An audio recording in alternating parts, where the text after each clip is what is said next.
У Вільню приїхав Меттью Морі. Хто такий?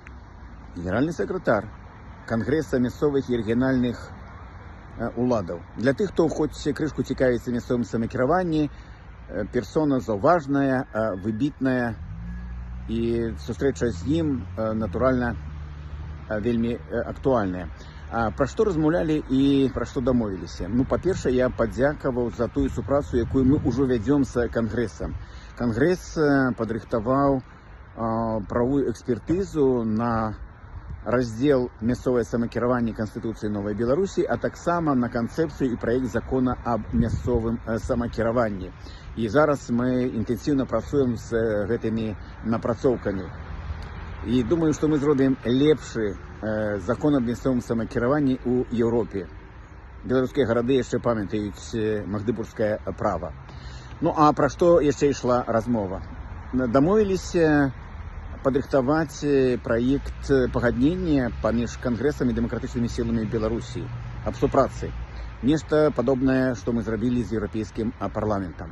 Па-другое, прэзентавалі сваю ідэю, прапанову стварыць у альянсе дэпутацкіх груп за дэмакратычную Беларусь яшчэ адзін узровень дэпутацкіх груп на мясцовым узроўні мясцовага самакіравання.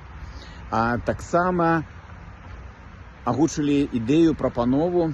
Больш за 500 000 беларусаў выехалі за межы Беларусі, і тут яны стварылі ўжо свае суполкі. Аршанская, Берасцейская і гэтак далей. І тут паспрабуем наладзіць народную дыпламатыю. Раней былі такія сувязі пабрацімскія паміж беларускімі гарадамі і еўрапейскімі гарадамі. Зараз гэтага няма. Таму вот гэтыя суполкі, якія ствараюцца ў прывязку да беларускіх гарадоў, яны маглі б і выконваць такую функцыю камунікатара з гарадамі, якія былі калісьці пабрацімамі для беларускіх гарадоў. Таксама прагаварылі тое, што закон аб мясцовым самакіраванні гэта крута, гэта добра, але недастаткова. У нашым партфелі задумка зрабіць цэлы пакет праектаў закону, які датычаць мясцовага самакіравання. Но ўжо калі рабіць лепшы закон аб мясцовым самакіраванні у Еўропе. Вось такія тэмы падымаліся, агучваліся падчас сустрэчы з генеральным сакратаром Конгреса мясцовых і рэгіянальных самакіраванняў. Такая справаздача пад шэрым небам друшлаком у Вільні.